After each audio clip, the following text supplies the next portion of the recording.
Yo, what's going on, everybody? It is Wednesday night, 9 p.m. Eastern Standard Time, and it's your boys, Mike and Mish here. Mission accomplished. What's going on, Mike?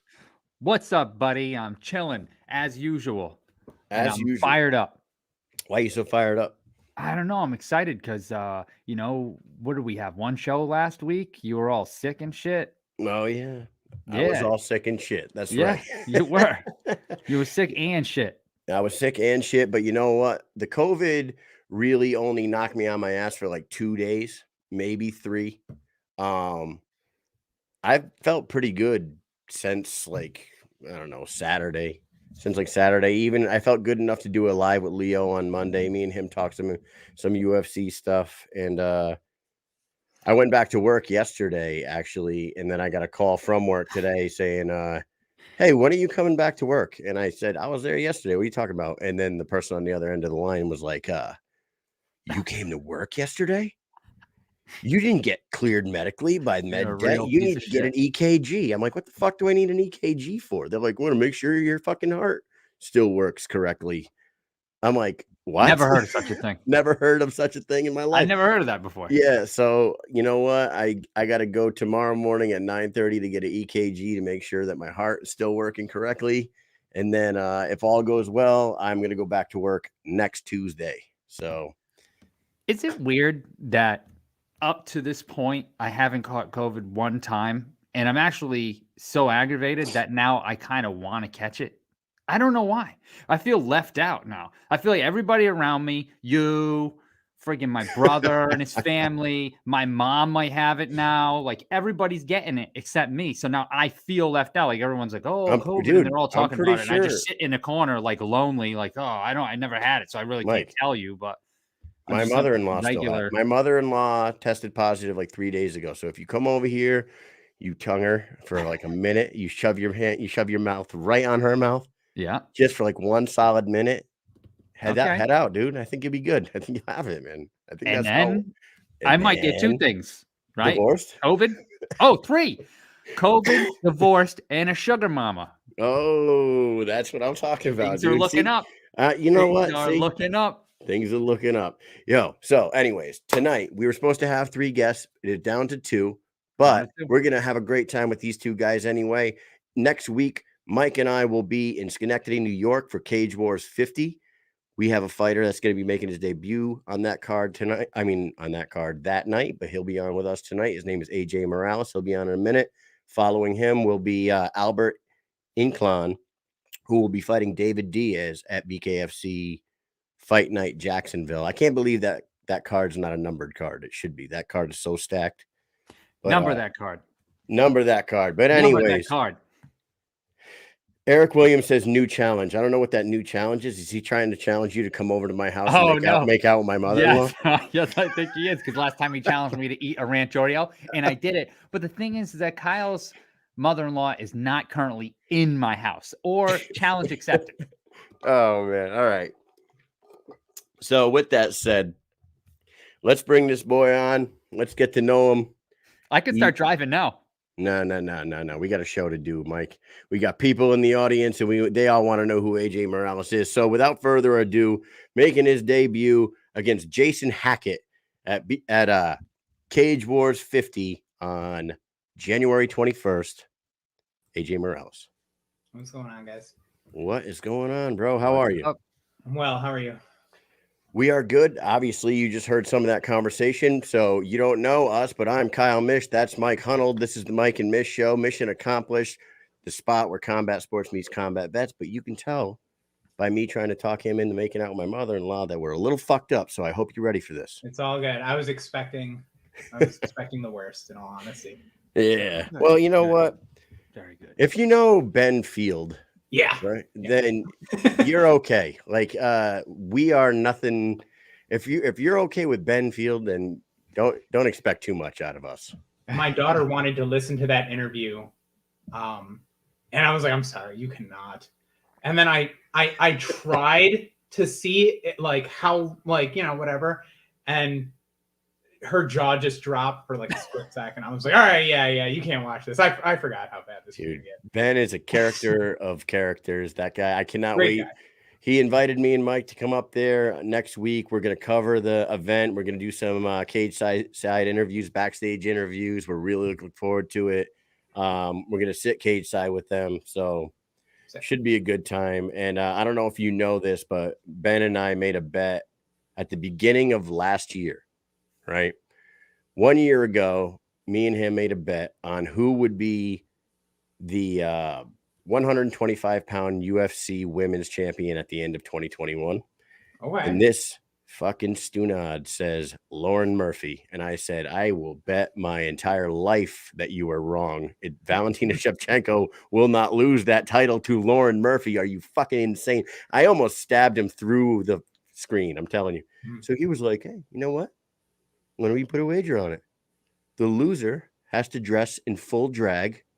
And we got to do something special. So we came up with, after the weigh-ins next week, wherever we go out, whatever bar we go out to, Ben will be in full drag.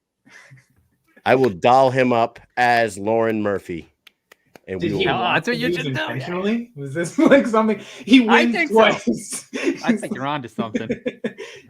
Yeah. I can say it was a bet now. I love you, Ben. I'm sorry. Yeah. All right. So enough about that. Let's talk about you, AJ, man. This is your debut? Yeah. Debut. Tell us a little bit about yourself. Where are you from? You just said you have a daughter. So tell us a little bit about your background first. From Buffalo, New York. Been training for seemingly ever. I think awkwardly everything I did kind of culminates to this as my path here, which is super weird. Like, you don't really think about all the steps on the journey until you're like having your fight and you're just like, oh snap, I'm actually doing this. But yeah, I've been mostly, how do I put this? Most of the big building blocks I got in MMA came through work with Corey Norman, who you guys had on a while back. So been with him, like just kind of working at this over 10 years, probably more like 15. So now I'm finally having a fight go through. Most of my, every fight I've had planned fell through, and it happened so many times. It's been a long very road. Discouraging. What's that? It's been a long road for you to get a fight. And some of that was, when I was actively trying in my early 20s, it was illegal in New York State. So like I'd try and get a fight in like Ohio or something like that. And then, it would fall through, or they just wouldn't get back to me. And I think they didn't want to have any risk of a loose end on their part or something. I don't know, but how old are you? A lot of people back out. AJ, had a lot of AJ, how old are you? I am 34. You're 34. So you've been going at this for, you said 15 years. So you've been going at it hard for a long time. Around when you said you were trying to book fights and it was illegal in New York. Yeah, it was a long time ago. Yeah, it's been a long time. So yeah. Your mixed martial arts background. What is your like strongest suit? Jiu-jitsu, kickboxing, boxing? That's the weird thing, right? So I honestly didn't have enough like discipline or patience to really stick in one sport and or like one discipline, right? When I was younger. And I think also part of it was when you take a jiu-jitsu or a kickboxing or whatever, you start realizing like there's holes. Like the classic little kid, like jerk kid, is just like, well, what would he do if I did this? Like kind of thing. And then you start realizing like, oh, you're going down these tunnels that aren't actually going to get taught. And I feel like I kind of understood it to not be a complete system. And so I was like half invested in a lot of different arts. And then when I came across Casey's Fitness and Corey teaching MMA, I got involved there, realized I was naturally pretty scrappy, which I knew before, but and then realizing like, oh, we're doing everything here. Like, oh, at the end of class, like I'm actually getting to fight people. That's sick. Let me do this. That's the best part, right? Yeah. That's the other thing too, right? Is like, I heard this expression recently, like when you give a kid a hammer, everything becomes a nail. And it's like when you're a little kid taking karate, they gave you a hammer, and it's like, but nothing can be a nail.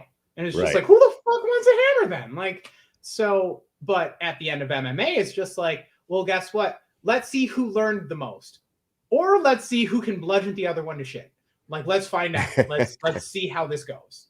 So that's it became very real to me, and I dig it. So I've just been, mostly, I mean, obviously you take breaks to, start a family and all that stuff, or, work stuff, whatever. But I mean, for the greater part of 15 years, I've been hanging out with Corey doing MMA stuff. So what do you do for a living when you're not training?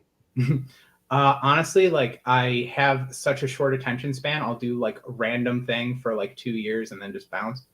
But right now I was recently hired as a store manager for an errands. And then I was just like, it actually surprisingly paid a lot. And I was like, that's weird. And then I got the job and realized why. And it's because it's fucking awful. It is so much more work than just like running a retail store. Like I was learning to run it, and I was like, I don't want to do this. And it was like 55 hours a week. I was like, fuck that, no, not worth the money. And Retail. And the other thing too is when upon being hired, I was like, they offered me a flexible schedule, and then I realized I couldn't train, and I was like, nah. So I was just gonna say that, like working as a supervisor of anything, you're gonna put in 50, 60 hours a week, just because you care. Right. If you care enough about the job, you're going to put in the extra hours. And for a person like yourself, that's going to take away from time to actually sharpen the craft that you really care about. You know what I mean? And also be a dad and a parent. For sure. Are you married? Technically still. Yeah. I was just saying, things don't work out all the time. It's fine. It's whatever. Right. No, that's cool, man. So you have a daughter, and I heard on the podcast with Ben the story behind her name, which I thought was pretty cool and unique in a way, So I don't think a lot of our viewers have heard this story. So if you don't mind. Yeah. Actually, I can go further into this story. Sure. When my wife was pregnant, we were looking for names, and she just had a bunch of fucking abysmal names. Like I remember one of them was Melina Carmelina Morales, and I was like, we're not naming the baby Tila Tequila, like no. And I was just like, at first I wanted Kimura because I thought like, oh, sick, like it can pass as a girl name. It's also like something you could snap somebody's arm off. Yeah, and she didn't want that for some reason, and then somehow I came across Gemma, and I was like, that's the one.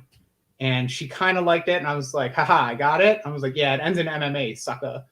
And so I kind of got what I wanted. But yeah, my daughter's adorable. She's great. Best thing ever. So. Gemma's a good name. I got a couple friends that have daughters named Gemma.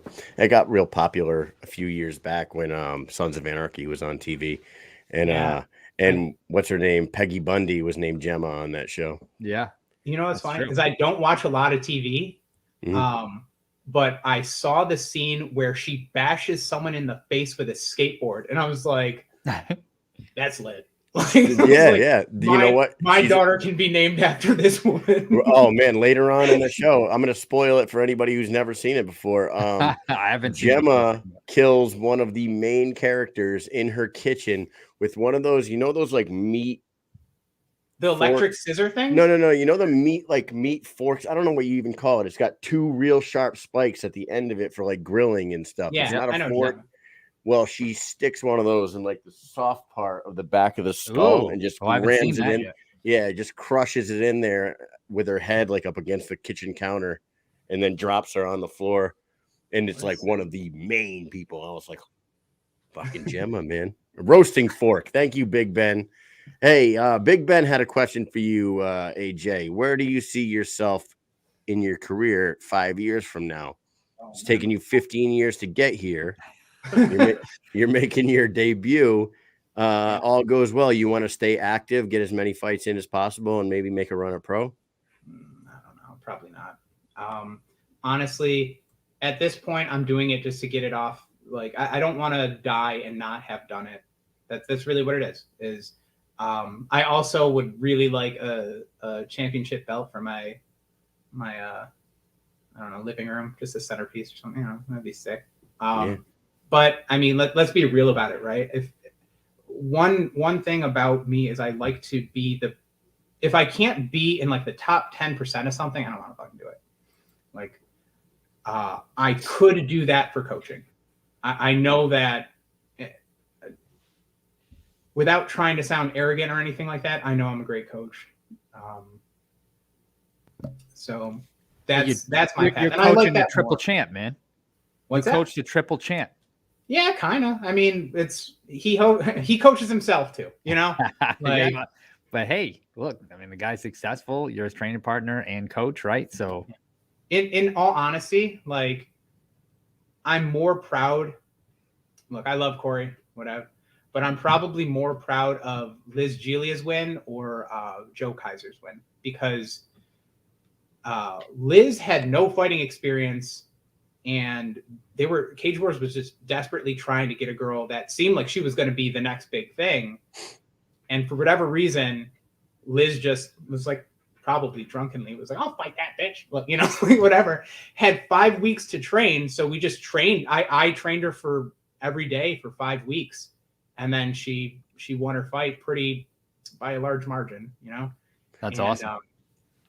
When you're training for a fight against amateurs that are making their debuts, like, do you just work on the basics and that's it, or do you come up with? I mean, do you have like do you have some plants around trying to find out what your opponent is good at? I've thought about that, but that just seems a little unnecessary. They like tacos. I would love to say all of the many treasures for this that I have, but I don't want to. I think that that's strategically the wrong move. Okay. So I don't want other coaches to look at fights the way I do. It just doesn't benefit my team. So there you go. You're fighting a guy named Jayson Hackett. Yeah. Right? Yeah. What can you tell us about him? You don't have to give us a game plan or anything, but like, where is he from? Your area? Are you familiar with Jayson? No. I'm going to not give everything that I could surmise about Jayson Hackett publicly, but I can go down a tunnel, you know, like of you. I don't know for fact, but I can figure out enough. You know what I'm saying? But I can tell this is what we know, right? He's 21, wrestled since like 5th grade or something like that. White belt in jiu-jitsu, but probably better than your average white belt because he wrestled for so long. Yeah. That's about what we got. I probably know more, but not like I know for sure. It's just, look, I've been around this long enough to figure out how you're coming out, what your game plan is, what's the tempo that you're probably going to bring, like, you know, like what's it going to feel like when we clinch up, like, you know, like I probably fought enough people that bring that similar skill set where it's just like, okay, I know this matchup. Okay. Yeah. So. Is he was he a collegiate wrestler or anything like that? Yeah. He went. Yeah. Okay. Yeah. Joe Ivy has a great comment here, and I was looking at you talking, and I was gonna suggest maybe like changing the S in your last name to like a Z, because you know the old saying, you never fuck with a guy with the mustacheless beard and a Z in his last name.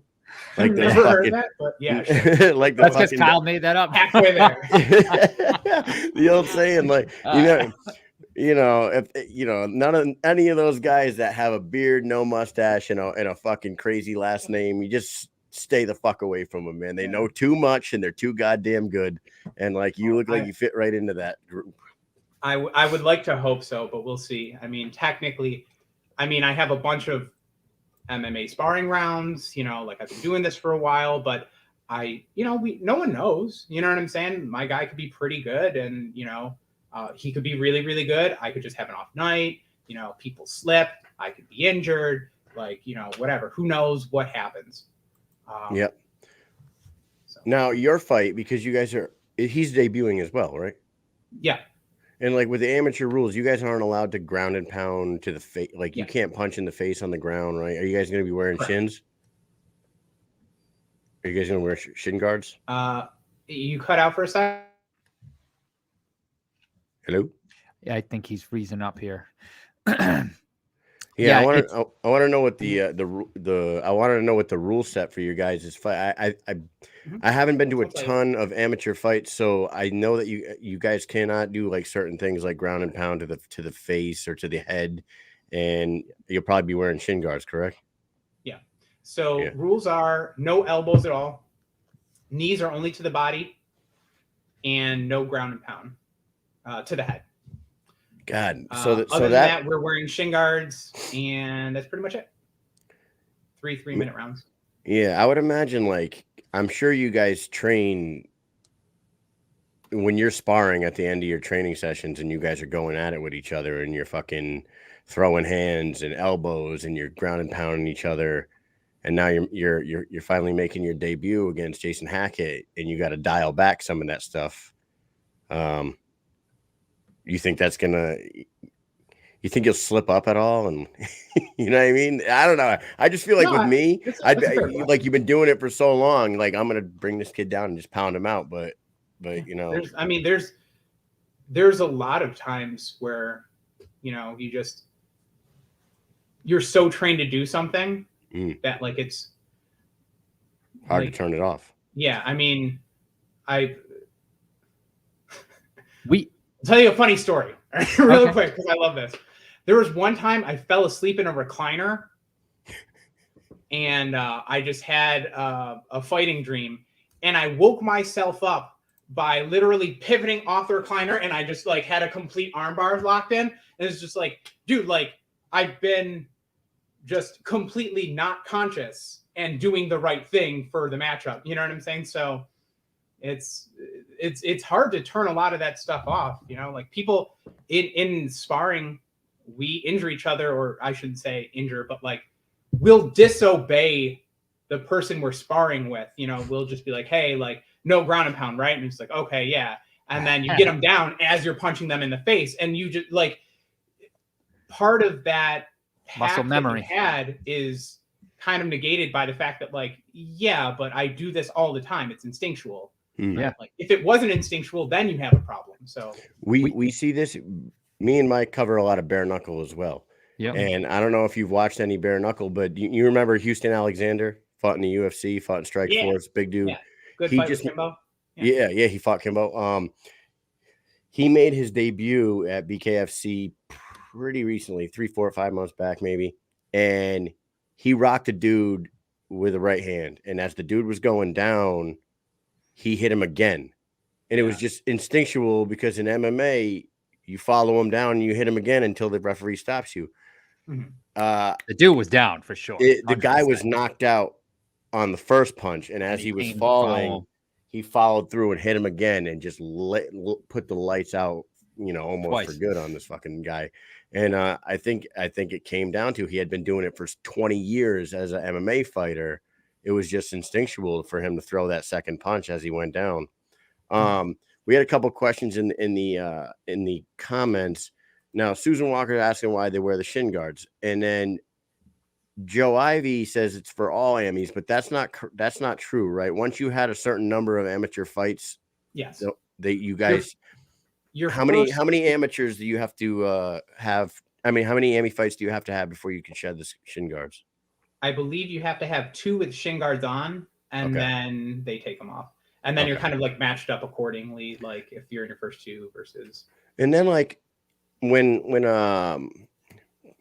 Kyle Glasheen fought for the featherweight title, they were allowed to ground and pound. It was amateur, but they were allowed to ground and pound.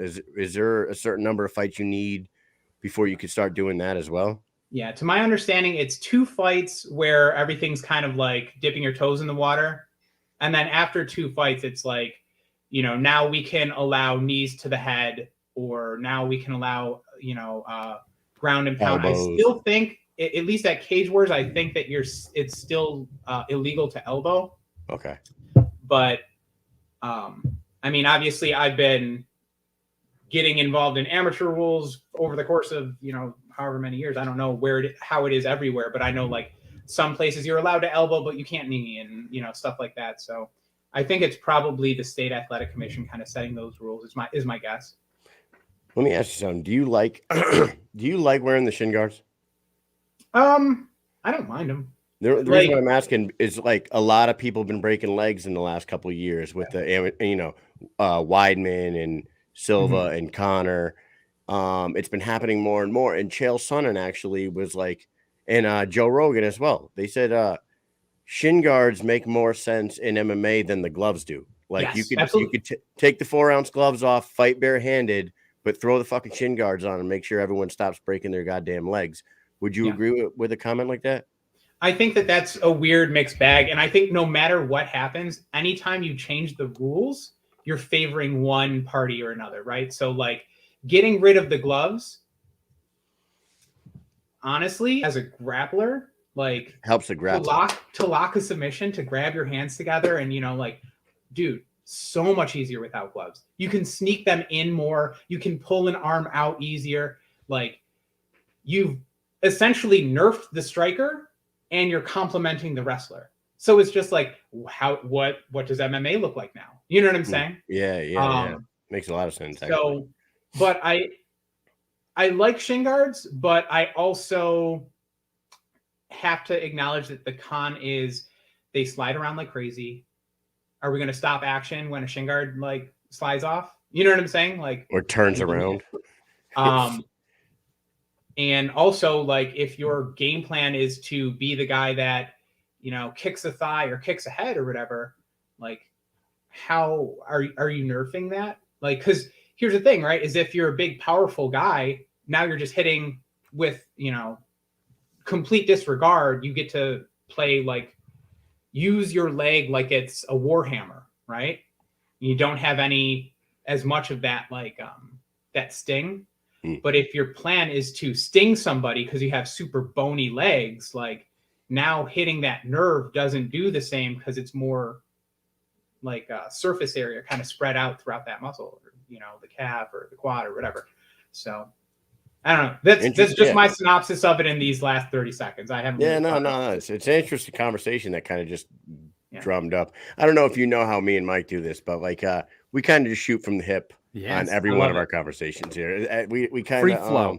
We just go with the flow of the conversation here. That's right. But the best way. Yeah, it is the best way. What we usually do on this show is just try to open up the personality of the fighter so everyone knows who the hell they're fighting and who they're watching so they can become a fan. And with that said, we do a speed round with everybody. We do 5 questions, not so fight related, just to get the personality of the fighter out there. And we'd like to do one with you if you'd like to take part. I don't want to, but yeah, let's go. Yeah, sure, you do. Come on. It's gonna be fun. It's gonna be speed round with AJ Morales. Here we go. Number 1. What is a food that you hated as a kid but you love now, and vice versa? Food I hated as a kid but love now is salad. Food I loved as a kid but hate now. I shouldn't say. You know what's a good one? Cake. Cake. What the fuck? Why are we eating cake? Those are fantastic answers because salad just lumps up all vegetables, and most kids hate fucking vegetables, and all they do is eat cake because they're sugar freaks like my kids, and I got to slap them down every once in a while. Number 2. Here we go. What is something that you are just terrible at? Spanish. I'm Hispanic, born in Puerto Rico, can't speak Spanish well, man. It's fucking abysmal. I don't even try anymore. It's funny because I was going to say I'm terrible at Spanish too. We've got that in common. Yeah, but when someone finds out that you're like, you were born in Puerto Rico, your parents were born in Puerto Rico. Their parents were born in Puerto Rico. Like, and I don't speak Spanish. Like, I get so much shit. Mike and I have a soldier. Like, I had a soldier that was one of my, like, now she's gone on to bigger and better things. She's like my star soldier. It's the one that you get that student that came in the door and kind of was like a little bit of a lazy person when they walked into your gym at first, and now they're like flourishing. She's that one for me in the Army. She is Mexican, comes from SoCal, Southern California. Her whole family is fluent in Spanish. She can't speak fucking any of it. She said, I can understand a little bit of it. Yeah, same. I'm like, how did you grow up in that house? Like, your mom speaks fluent Spanish, and she goes, I just never home. Okay. I feel like with me, they just tried to emphasize English so much that it was just like, once they stopped speaking Spanish in the house, it was just like, it was those like early pivotal years that really matter. So DJ Tony says he's Jersey Rican. He speaks Spanglish. Number 3, if you could visit any place in the U.S., where would it be? Alaska, probably Alaska. You ever been? No.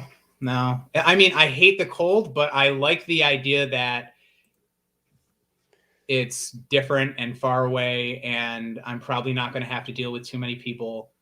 And, you know, I guess there's just a bunch of weird. What's up? I was going to say that's where most people that are trying to get away from something that like criminals on the run, you know, people with outstanding warrants. That was another thing, is I was going to say, I bet the people in Alaska all have some good fucking stories. Yeah. Like, so. We have a guy in our unit that was stationed in Alaska for like 6 years, and he did MMA up there, and he was like, dude, there's smokers everywhere. He's like, there's little smoker shows all over fucking Alaska because everyone goes up there, and what else? You know, they'll fight anywhere they want to fight. They'll just put on a show. And he's like, I fought a few smokers myself. I'm like, that's fucking awesome, dude. Yeah. All right, number 4, Mike. Number 4, if you could instantly learn to do anything, what would it be? I mean, Spanish is the easy answer, but I could try and think of something else. Tap out Corey Norman. That'd be sick.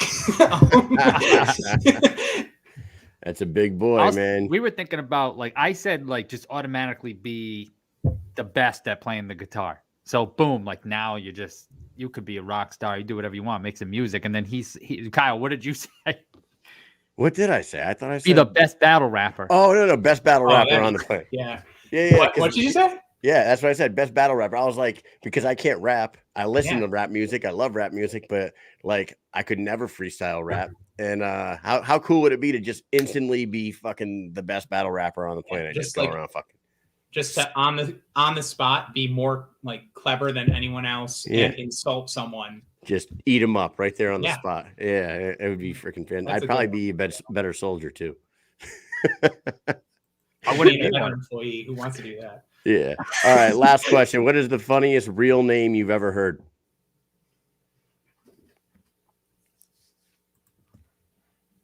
It was almost your daughter. Gotta let it out. You gotta let it out. Should I say Mish? There you go. Mish is a good. Mish is a good last name. That is my last name. Yeah. No. I got nothing, man. I'm sorry. I'm gonna tell you. Okay, you go, Mike. You go first. All right, so this is somebody who I didn't get to meet myself personally, but I felt like I did because my wife used to work in retail at New York and Company, which is like a women's clothing store. You see it in a lot of malls, but they're out of business because of COVID. So anyways, this woman would come in and she handed Stephanie her credit card and the name on it was Puddin.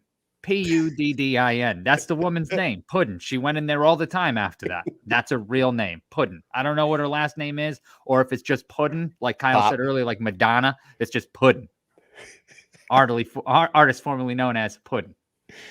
Dude, there was a famous set of twins down in Pennsylvania, Lamangelo and Orangelo, spelt lemon jello and orange jello. Lamangelo and Orangelo, baby. That's the one right there. I got nothing. I wish I had a good one. I got nothing. You know what's sad is like a week from now, I'm just like, Sharkeisha. No. Yeah.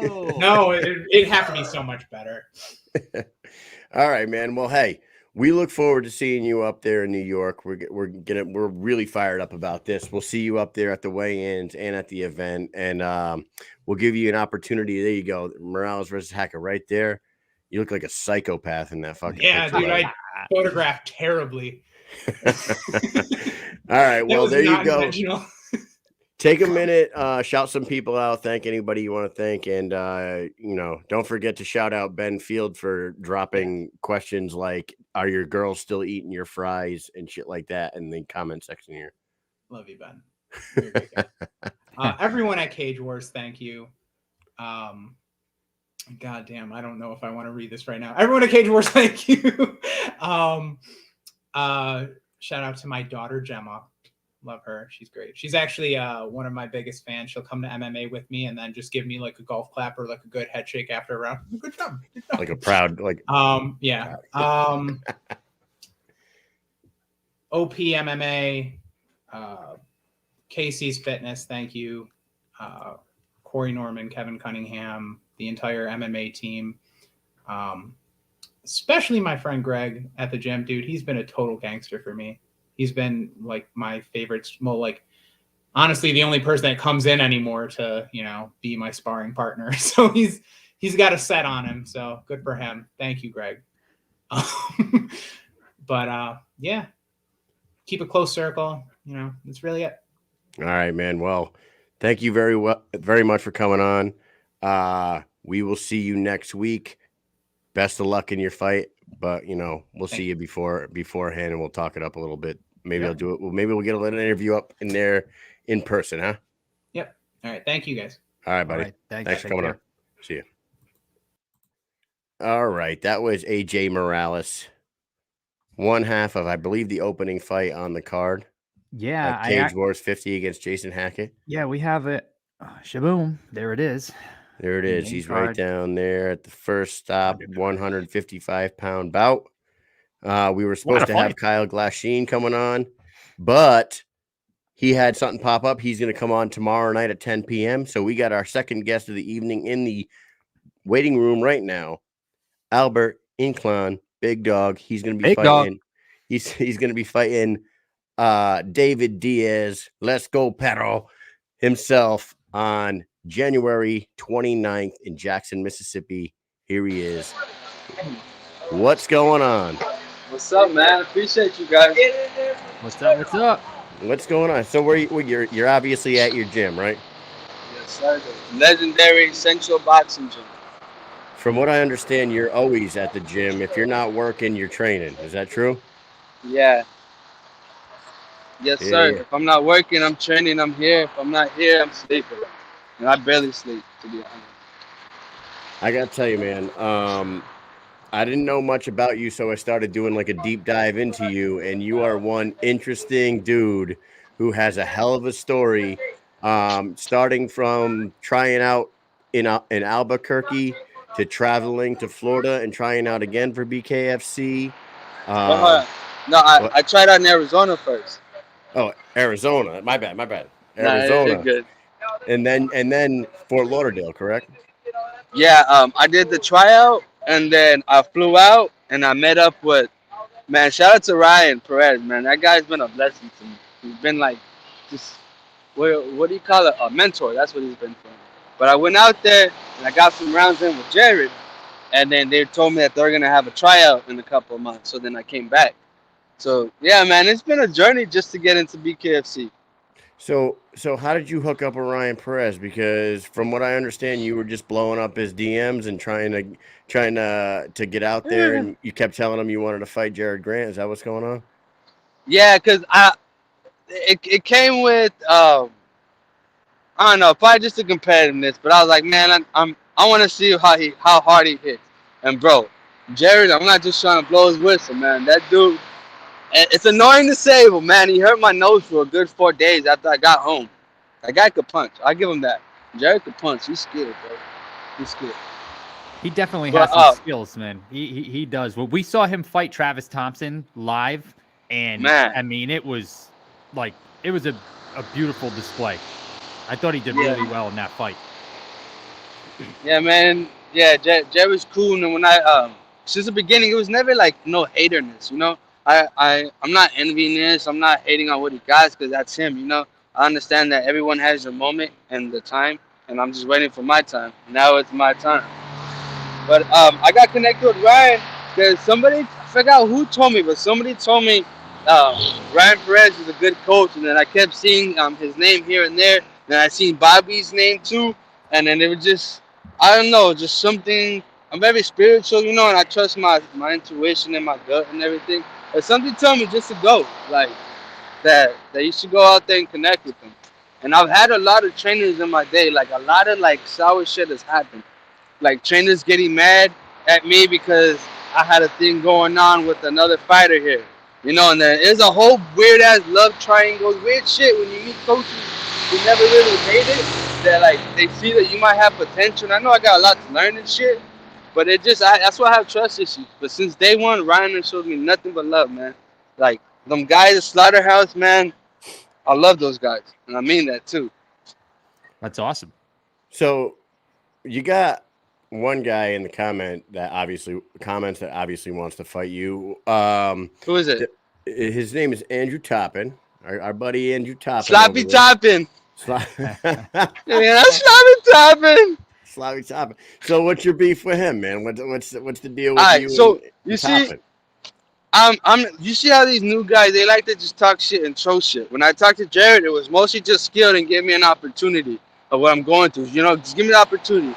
With Toppin, somebody says some shit online, and next you know, like Toppin does, he just follows everybody, follow the trend, and next you know, all these people are talking shit to me, getting at me, and like, I don't just randomly look for beef, but if you mess with me, I'm extra, bro. I have no limitation. You know, I'll try to get you where it hurts, and now it's just nonstop. I really wanted to fight Toppin to begin with, but he wasn't ready. He didn't want to get beat up yet. He said he needs to train for a little bit longer. So what? Go ahead. No, go ahead, Mike. Go ahead. I was gonna say, what you feel very. I feel like you're a very motivated person. Something in your life really is driving you. What is it? What is that? What is that factor that's really pushing you? The most important one now is my daughter. See, when I got shot, I got set up when I went to go drop my daughter off. I got set up by her mother. I got shot by her brother, and a bunch of weird shit. I made the news, the local news, and I haven't seen her. When I went to my first tryout, dude, I was only 8 months healed up. I hurt my back at the tryout. I wasn't a full healed up or nothing. That picture they posted, I was 170. I didn't work out. I was still in my little depression state. I lost my car. I lost my job. I was sleeping under a freeway by my job. Just after that, I was sleeping under the freeway by my job to make it on time. You know, I've been through some shit, dude. I haven't seen my daughter. Like Diaz, I understand. I'm not underestimating Diaz, bro, but like, I need this.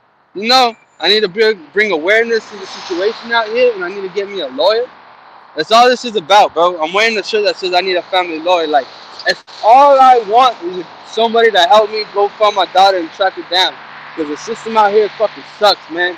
And I know if I knock people out, people love that. So I know somebody's gonna watch and want to help me, and that's my number one. My number two is my mother. Well, I can talk about that later because that's more on the personal base. But man, it's just those things, bro. My daughter's about to turn 4. You know, and I haven't seen it. I'm a very family person. I'm very family oriented. When was the last time you saw your daughter? About a year ago, and before that, it was like almost 2 years. I got shot March 23rd, and she turned 1 July 11th. Okay. And I go ahead. So this is it's unusual that someone just like breezes over the fact that they got shot in a conversation. And if you don't mind, how did something like that happen? How did your baby's mama brother shoot you? How did this happen? I never met him. He was given up for adoption when he was younger, you know, and the mom was on drugs and shit like that. And when I met the daughter, I just seen someone that kind of grew up the same way I grew up. So I thought I could help him. What's up, my guy? I thought I could help him, you know? I mean, I thought I could help her. But it didn't turn out to be what I thought it would be. And when I wanted to get away from the situation, because, dude, all I've ever wanted to do was just train. You know, just train. That's all I've been doing all these years. Out of the 12 months out the year, I would train 10 months out the year. I'm not bullshitting. But I'll just be in the street and I just wouldn't take it serious. You know, I would never take it serious, but it's just that situation, man. When they got mad, I wanted to get away from them. The mom wasn't with that. And this one night, man, I'll message you when we get off to tell you more detail because I don't want this part to be public, man. But I was just dropping her off and they were waiting for me. And we just got to a little high-speed chase. I dropped them off at McDonald's. I get my daughter and her mother a lift home. I go to the neighborhood just to get the address to the house so I could put a report. You know, because I'm not on no domestic violence shit. But I just needed to make reports. Next thing you know, when I turn on the block, they're coming the opposite. And we go to high-speed chase. I try to turn. I didn't make the turn. I crossed into a tree. They get out right here. He pistol with me. And in the movies, they hit you, they take a step back, and they aim. As I'm on my back, I'm waiting for that moment to happen. I see him take it out. I tell myself, you're not going to get shot where it hurts. So roll over, motherfucker. Roll over. And I did the distance to where he was. I'm not lying, bro. Like, this is crazy. I did the distance to where he was standing where the bullet was going to go. And it went in the bottom of my muscle, my back muscle, and came out the top. And it's a fingernail. This is the difference from my spine and the bullet hole. Is my thumb. Jesus and Christ. That's the entrance. That was the entrance. And if I didn't roll over and I froze up like most people would have, I would have got shot directly in my chest, and I probably would have bled out on the curb. No. Well, thank God that didn't happen. He took one shot and then what, ran? No, they shot, right? And I knew they were on drugs because I knew shit was gonna happen. But when they shot, the mom was like, my mother-in-law was like, what the fuck? The mother-in-law was like, what the fuck? And then that's when they kind of snapped out of like the drug mode, you know, the adrenaline when they're all hot on their fucking high horse. And the neighbor's already coming out the house. So even if he wanted to try to do me in, he couldn't. The neighbors heard me crash. They heard the shot, and now they're coming out the house. It happened in the neighborhood. Yeah. Jeez. Dude, I'm not lying. I'm not trying to just hype this up, bro. I took my shit off, tied myself up. I started airboxing. If you see on my Facebook page on the bottom, you will see where the picture where I got shot, and then you see the little the screenshot of the news thing. In the trunk is my boxing gear. I was still living in my car type situation because I had to get away from her. She stabbed me in the neck before. She went to jail, man. I've been through some crazy domestic violence with this crazy girl. Jesus. I would say so, man. That's an incredible story, and like you're so lucky to be alive, and now you have this opportunity to make something out of yourself. It's a pretty great story for sure. My mom's sleeping in the trailer, man. She got cancer. I'm not trying to cry me a river story, bro, but you know what I'm saying? Like, me and my mom, we have 2 day apart birthdays. You know, we look alike, man. I look just like my mother, and it's like I'm not gonna let her go out like that. You know, I'm not gonna let my mom go out in no busted trailer.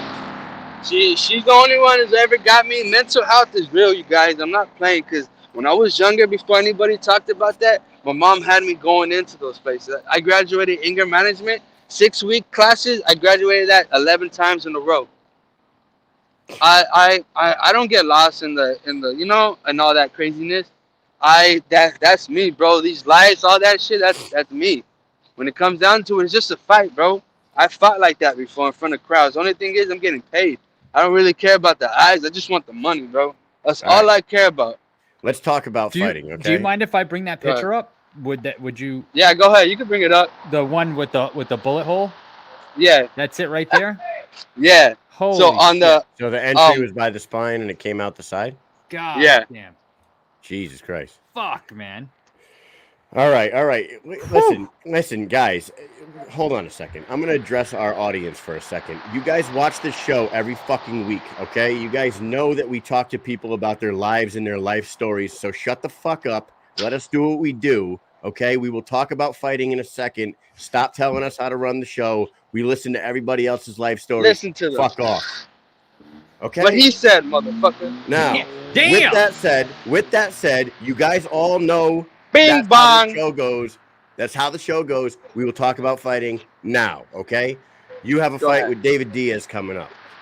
Yes. Tell us a little bit about your style of boxing. Would you say you have a similar style to David Diaz, or are you more of a technical boxer like Kid Gotti? Who would you compare yourself to in the BKFC at the moment?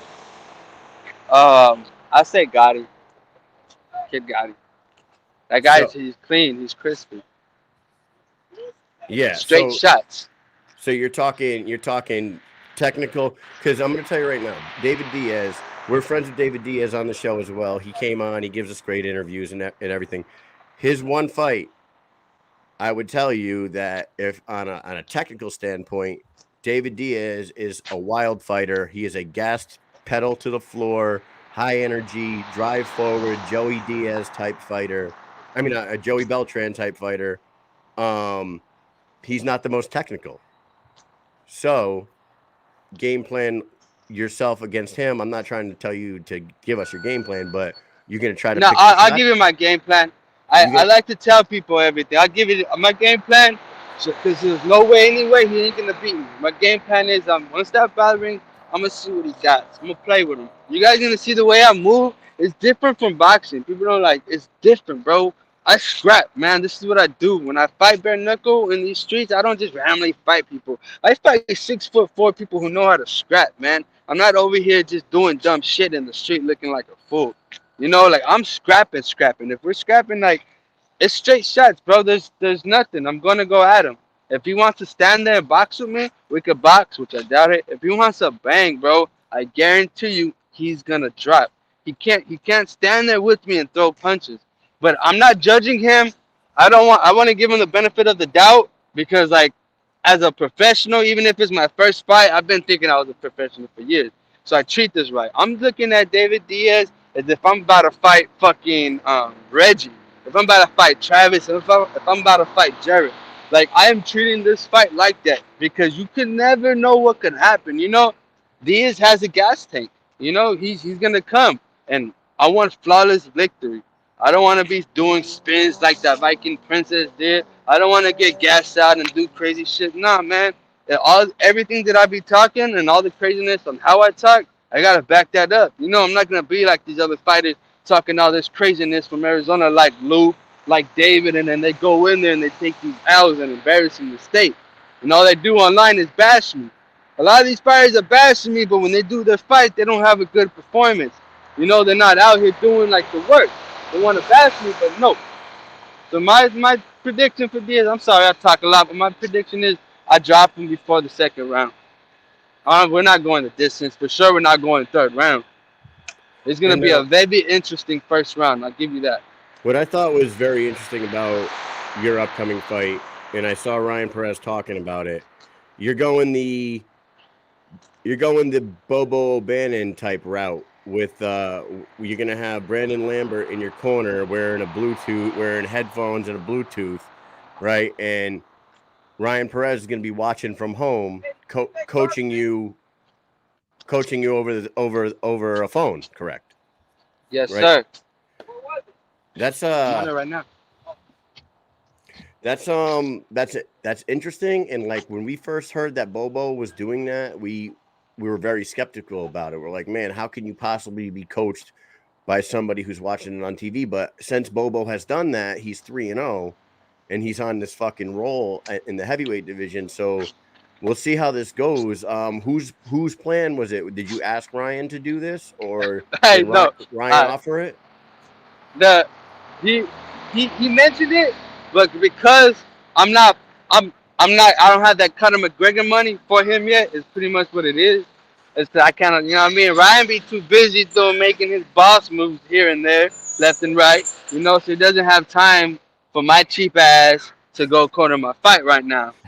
In exact words, you know, I'm using his words for my cheap ass right now. But you know what I mean? For my next fight, he's gonna be there, man. He's gonna be there. It's just, man, I'm taking an L on the pay, which is cool because it's my first fight. That's why this is all I got, bro. I'm not doing no sponsors. You know who my sponsor is? My little brother, who showed me the flyer to the tryout, and he gambles online. That's how he makes his money. That's my sponsor, my little brother who's been believing in me since day one, man. That's my sponsor. I know all these sponsors are gonna come after, but it's cool. That's why I have this one performance, bro. This is the only shot I got. This is all I got, bro. It's just one shot, man, to make everything different. So you're not signed to any management companies or anything like that. So this is like you're saying, this is your showcase to try to get signed somewhere and start making some money.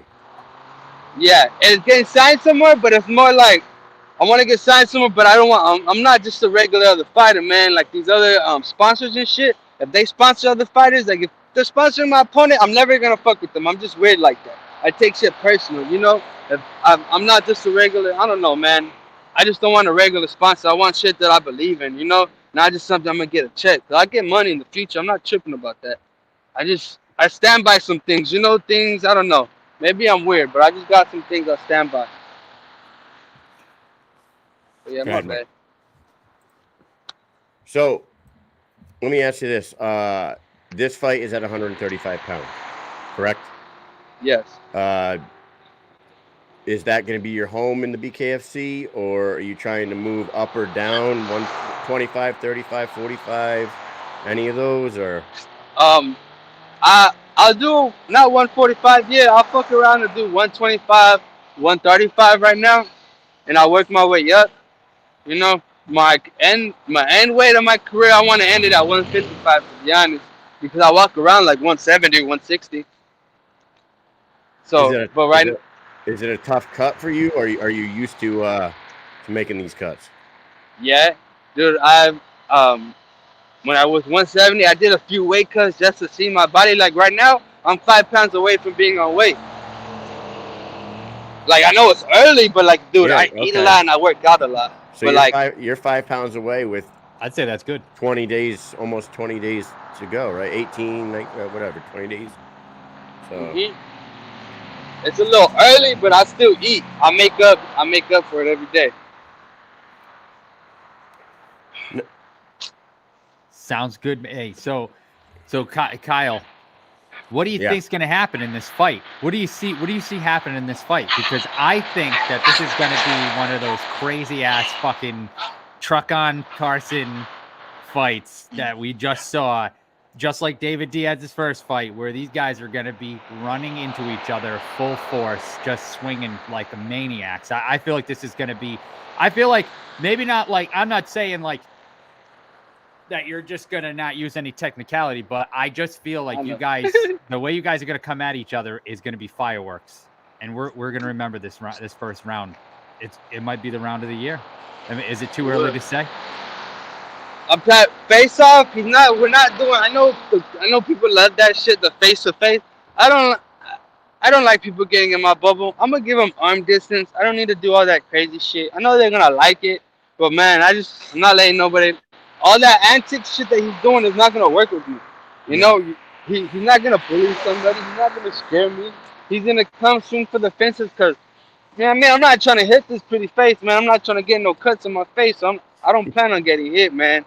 You can't stand there and bare knuckle, man. I'm trying to go to after parties. I'm trying to see what's popping in Mississippi, I can't be going to no, that ain't gonna work for me, man. I gotta stay pretty. Gotta stay pretty. I hear you. Gonna take some pictures of the fans afterwards. But let me ask you a question. You obviously have watched Diaz versus Ruggieri's fight. I'm sure you've watched it more than once to get a good idea on him. What did you think about that fight, and what did you think about the decision in that fight? Do you think Diaz won that fight? I think in the pressure and the heart, yeah. I think with those drops might have hurt him, but those spins Spencer did a few times, and him dropping his hands, and he almost went out. Diaz almost had him. He had a little bit more power, a little bit more in him. Diaz would have been able to knock him down. And I think it was a close fight, but if it wasn't a tie, I say Diaz won that, but I don't think Spencer. I know a lot of people wish Spencer would have won, but I don't think Spencer won that. It could have been a tie, but I don't think Spencer took that W. Let me ask you. You said all the antics. You don't play all the antics and stuff, but I gotta honestly say, has there been any online like beef back and forth between you and Diaz? Because I personally haven't seen him piping up too much this time, like he did with Spencer. Not necessarily. He has a beef with David Morgan, and that's the only thing he talks about just having more heart than David Morgan, because I seen Diaz at the tryouts. I was at the same tryouts as he was. He like when I seen him walking around with his little "let's go Pedro" attitude, it's like I gotta tame him. He's like a bull or like a fucking crazy goat, or you know what I mean? Something you just gotta hold. You're like, grab him in the headlock and put his ass down. That's how I look like that is. But you guys, no animosity between you two, or? Oh yeah, there's. I think he knows what's coming. He's talking a good game. Like we'll talk shit back and forth. He'll say some things. I guess he'll go on live mentioning me, saying he's gonna knock me out. He's gonna make me famous. Highlight all types of crazy ass shit he's saying. But there's nothing more like I don't know. He can't really build from that. He's gonna talk to a wall. He tells me, "Fuck you, you stupid ass." I tell him, "I love you, sweetheart. Let me rub my nuts across your head." I say dumb shit. Like you ain't gonna hurt me, bro. I'm coming. Do you? Yeah, I'm coming. Is Morgan? Is David Morgan? Isn't he from Arizona? Is he from out like your way? Yes. He is. I was right? gonna say that, Kyle, because I saw something. I saw something. So David Morgan and David Diaz have a beef with each other, and the other day I saw you mention something about not being David Morgan's fighter. What is that all about? How are you guys connected like that? Because so I seen David Morgan at tryouts, and after he lost the fight, I told him, after he lost Travis' fight, I told him, yo, get me that Travis fight. I want to fight Travis, and that's how I started talking shit. 'Cause I wanted to fight Travis, and me and David were cool. I did a little sparring video on my Instagram. David asked me if I can go spar somebody that weekend, and I went. I wasn't really training, and I did a spar. They had me warm up, bro, for 3 fucking hours before I went in there. You know what I'm saying? I'm waiting. I'm thinking I'm the first fight. They're like, no, they weren't scheduled right. There are all types of craziness going on, and that's how you got the sparring video. But he would just mention doing comments, like if somebody would post about me or on the BKFC fighters page or whatever, he would like initiate himself into the conversation as if we're associated like that, And I asked him to corner me because I needed a corner, and it just didn't work out. It wouldn't have been a good look on me to have David Morgan, and he has bad habits. It's just some personal shit. I'm not trying to put him out there, but he needs to take accountability for his actions and shit that he does, man. And he just cries wolf too much. I don't like the way he carries himself. He doesn't represent us right. He cries wolf. He wants to be accepted by everybody. And it's not about being like a villain or something, but it's like, bro, do your thing. Don't care about what everybody else says, man. You don't need acceptance. You don't gotta explain yourself to these people. Mind your fucking business and go in the gym. Stop thinking you gotta defend yourself. But yeah, man, I don't like the way he carries himself, and he cries wolf too much. Dude, I like your energy. I like your attitude. I know that Ryan Perez kept saying that you're all heart and balls is what he kept saying. You almost like the old Kevin Garnett thing, grit and balls. But he said you're all heart and balls. No matter what, he said when you guys were sparring, you and Kid Gotti were sparring, he had to basically stop that, because every time he thought you were done, you'd keep going, and he was like, okay, that's enough.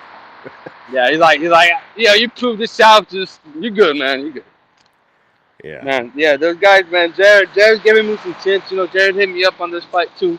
You know what I mean? Like what I have to learn, in this game. Is separate the difference, I never really had friends like that, in general. So in this fight game, I'm treating everybody as like if it's an enemy when it's business, There's some cool people out there, some cool fighters out there, even if we're in the same weight class. So this is a lot is like learning self-developing shit for myself too. So yeah, man, if I make any mistakes, everyone watching this, bro, if I make any mistakes in the future, if I say some dumb shit, I mean it. I'm never going to take back anything I say because I'm going to mean it. But just I know I don't know everything, but I know I'm not no idiot, and I know I'm meant to be here. So I'm going to make myself known. And that's just how I am. Outstanding. How old are you, Albert? I'm 26. I just look Wait. like a baby. 26. I was gonna say you look like Yeah. you're about 18 years old. All right. Well, you know what, man? Let me ask the audience. Do we talk enough about fighting, or should we keep talking about fighting? Damn. I just I need was to know. riled up tonight. No. I need to know that. I need to know. Okay, that's good. We'll move on. Hey, Albert, love your personality, love your energy. We're gonna ask you a couple off-topic questions, have a little fun with you. All right, it's called a speed round. Let's do this. Albert, number one, what is something that you do in your everyday life that would be the hardest for you to give up?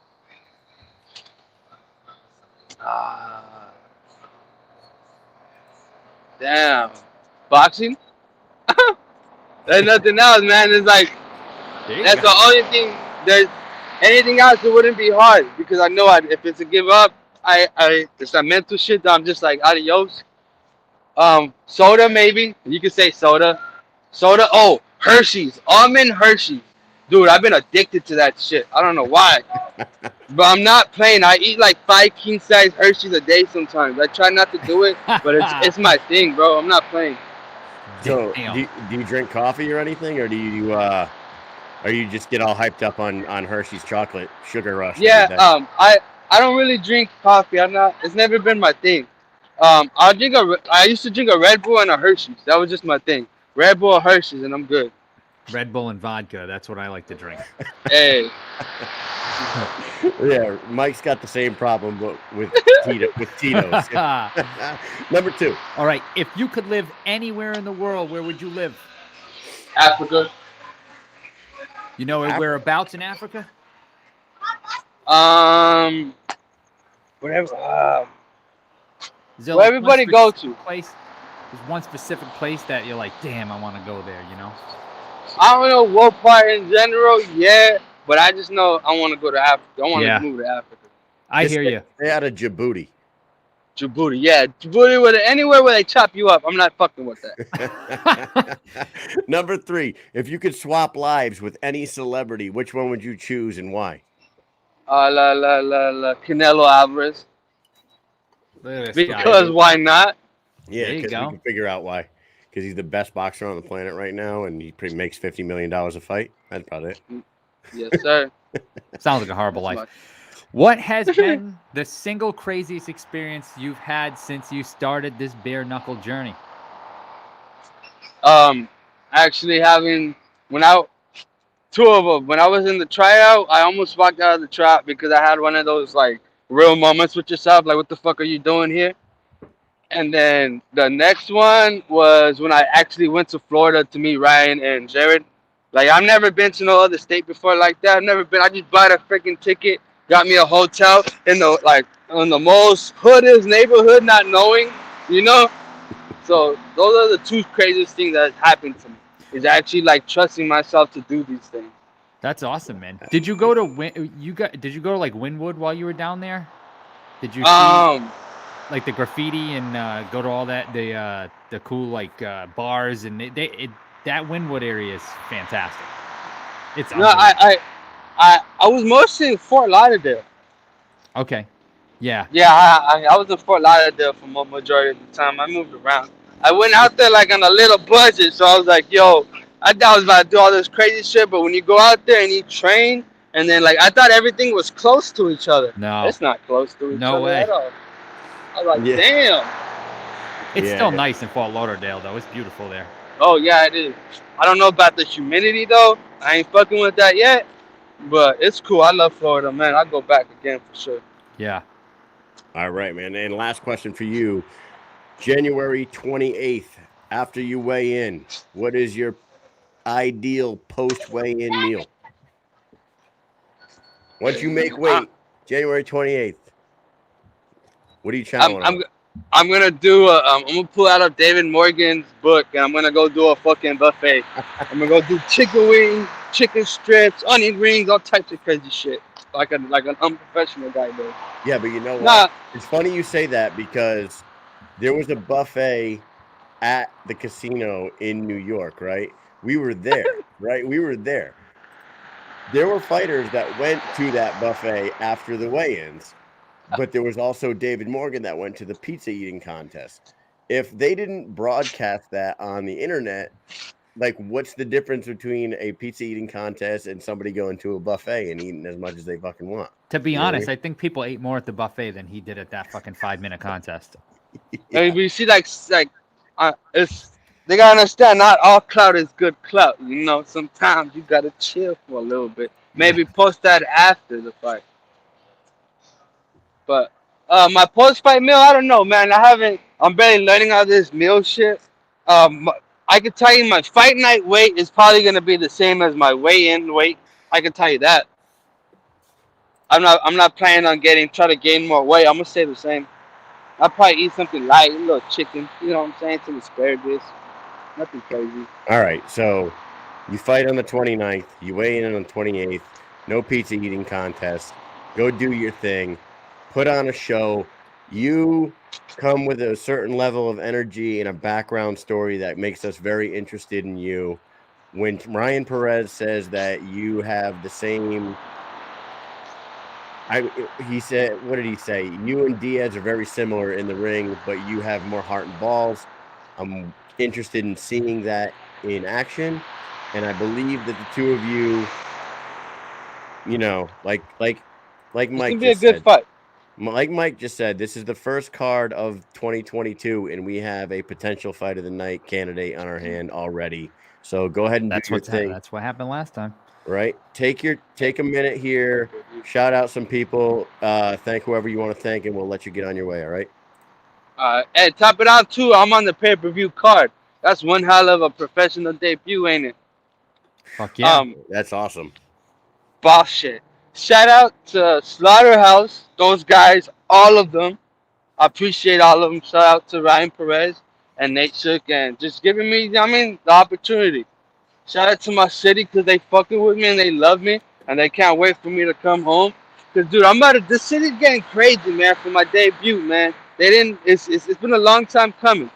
So just shout out to everyone that's ever messed with me and shout out to people that don't like me because you motivate me every day and I love all of you.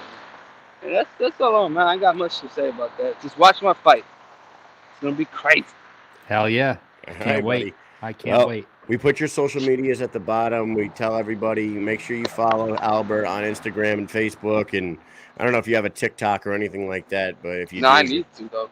yeah, everyone's got those nowadays. Yep. So, Yep. go ahead, follow him. Tune in on January 29th when he fights David Diaz. It should be a banger. And thank you very much for coming on the show tonight, Albert. I appreciate you. No problem. You guys have a good night. All right, brother. Have a good one. Thank you. Thanks for coming on. See ya. All day. Man, I love some of the stories behind this. And hey, I apologize, Andrew. And Big Kyle's Ben. going wild tonight. I don't give Jesus you know what? Christ, what the fuck's Listen, going on? They took me listen, by surprise. Shit. I think we're over here doing a good interview, my friend. That's it. I know Andrew doesn't like the kid. Andrew, you're gonna have to take that up with him on your own, okay? Okay. All right. You know, you don't hijack our shit. Anyways, awesome story with him. Awesome background. AJ Morales, very cool dude. Been in the game for a very long time. Interested to see him in his debut at Cage Wars. Albert, the getting shot from that shit is fucking crazy. His background is nuts. I saw Ryan Perez talking about Albert, and he was like, this kid is out in the fields, like working in Arizona. He's like out in the fucking hot sun fields doing whatever the hell grunt work that he does during the day. And then he's leaving there and then he's going to the gym and he's at the gym all night long. And you know what I mean? It's like, you know, kid's got a lot of heart. He's got a daughter to fight for. He has a crazy ex-girl that, you know, obviously did some shit to him, stabbed him in his neck and had him to get shot. It's just absolutely fucking insane. And God, it's insane. It's right. Yeah, I'm just really looking forward to it. Yeah, I think it's going to be a good Andrew one. says he doesn't want this. Okay, Andrew, we will let you get a few words in here. So, real quick, I was going to butt in real quick because if anybody's watching this, you want to throw up in the background, the main event is on right now of this Zapatella versus Del Boni 2, the rematch of the split decision. They're in the that we third round saw. right now. Yep. And The first round was Man. pretty close, man. And like I'll tell you right now, Alicia was doing some acrobatics and the grappling on the floor in that first round.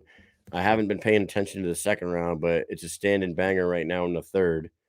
Where the fuck? So you were talking about letting Andrew Toppin get some words in here. Yeah, Andrew.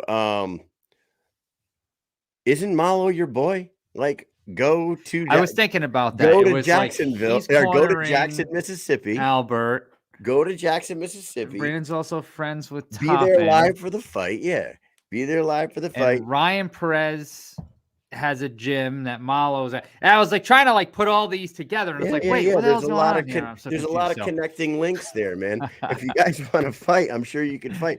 And Ryan Perez says, "I'd pay for the Andrew and Albert fight." See, there you go. Money bags. After Albert's fight with David, I have a really good feeling that is going to be a fucking crazy. This fucking thing again. Okay, love face XYZ jerk off a whatever. What the Okay, fuck well, is yeah, I that? had to block them earlier because it was something else, like something weird. I got it. Yeah. So, anyways, I got it. if I think Diaz and him will put on a good show, but if Toppin wants to fight him after, call him out after. All fellas are mandatory where I'm from. Yeah. Awesome interview tonight. Thank you to both of them guys for coming on. Absolutely. Tomorrow night we have Alan Belcher, we have Quentin Hero Henry, and Kyle Glasheen rescheduled with us from tonight. He had something pop up. He was supposed to come on tonight. He will be on the show tomorrow night following Alan Belcher. So 9:00 tomorrow night, we got the Hero on, Quentin Henry. 9:30. Actually, we have, where are we at? Tomorrow night? Tomorrow night, 8:30. What do we have 8:30? Quentin Henry. Oh. And Alan's on at 9. 9:30 is Mende Kukalevsky. I don't know if I'm saying that right, but I hope I am. And then at 10:00, we have Kyle Glasheen. Holy shit, we got 4 fighters tomorrow night. I didn't even know that. See how out of the loop I've been? Jesus Christ. I'm sorry, guys. But I'm feeling better. Obviously, I was a little fired up tonight. And I wanted to thank you guys for tuning in as always. I was laughing because Big Ben earlier said something when you got mad, and then Big Ben said like, "Oh, something about COVID, Kyle." I don't know where it is. It's way up here somewhere. I'm not going to be able to find it, but it was pretty funny. I started laughing. I was like, "Oh, that came out of nowhere," but it was great. So good moment. Maybe we'll take that and clip it out. Oh, I'm sorry. No, Andrew Toppin, you do not have me shook, you motherfucker. You don't. And we'll have a conversation when I see you, buddy. No, I'm just fucking with you. Blame it on the vid. Student out of the week is Kyle, according to Larry Davis. Great guest, Susan Walker. Thank you. And you want us to just hang out and like fight companion this fucking main event? Or do you want to get out of here, Mike? Dude, I don't give a shit. I'm ready to go. Let's go. We got 2 hours tomorrow. So we got 2 hours tomorrow night. So with that said, we'll see you tomorrow night. Peace.